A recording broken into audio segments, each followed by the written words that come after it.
I still remember the way her voice cracked when she said it, even though her eyes showed no hint of guilt. We were sitting at the dinner table, the same one we chose together when we first moved into the house. I thought it would be another quiet night. Maybe she'd complain about work or mention her new gym routine. Instead, she set her fork down, looked straight at me, and said, "I'm moving in with Anthony. We're having a baby together." For a moment, my world stopped. My wife, the woman I built my life around, had just casually torn the foundation out from beneath me. At first, I thought it had to be a cruel joke. I even laughed, waiting for her to laugh too, but her face stayed cold and serious. She wasn't joking. My heart felt like it had been slammed into concrete. The first thing I asked wasn't even why. It was when. When did the vows we made stop mattering? When did Anthony, her so-called friend from work, become more important than the husband who stood by her through every storm? She didn't flinch. She calmly said it had been going on for months, that she was tired of pretending she wanted a life with me. I wanted to explode. I wanted to scream, but I didn't. I just sat there, listening, almost numb. It wasn't like the movies where the betrayed husband flips the table or storms out. No, I stayed calm. Maybe too calm. That seemed to unsettle her.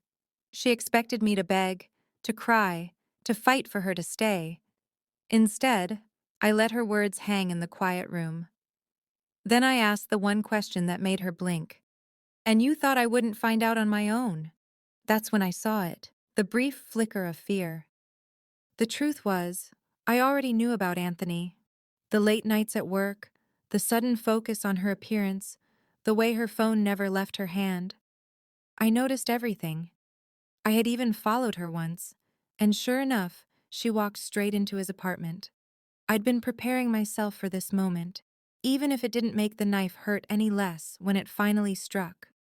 What she didn't expect was that I'd been one step ahead of her the entire time. She thought she was dropping a bomb on me, but in truth, she was only confirming what I'd already pieced together.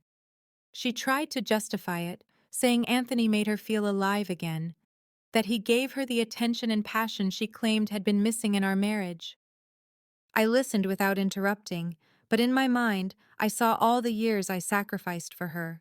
The late shifts, the overtime, the things I gave up to make sure she had the life she wanted.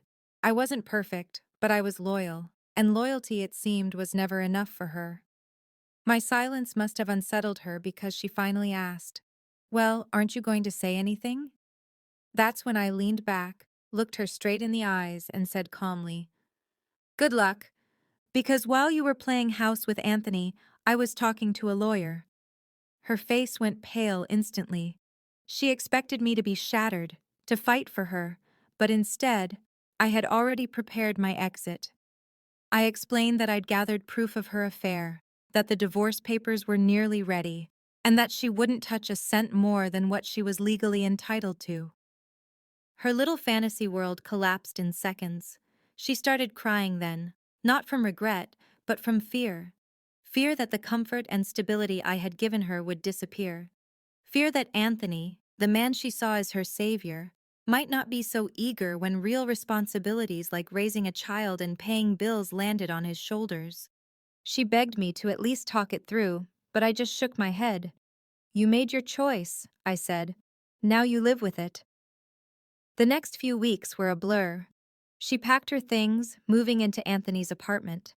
I signed the divorce papers with a steady hand. People like to think heartbreak leaves you shattered, but for me, it was strangely freeing. I had already mourned the loss of my marriage before she ever admitted the truth. By the time she left, I was already looking ahead. Months later, a mutual friend told me things weren't so perfect between her and Anthony.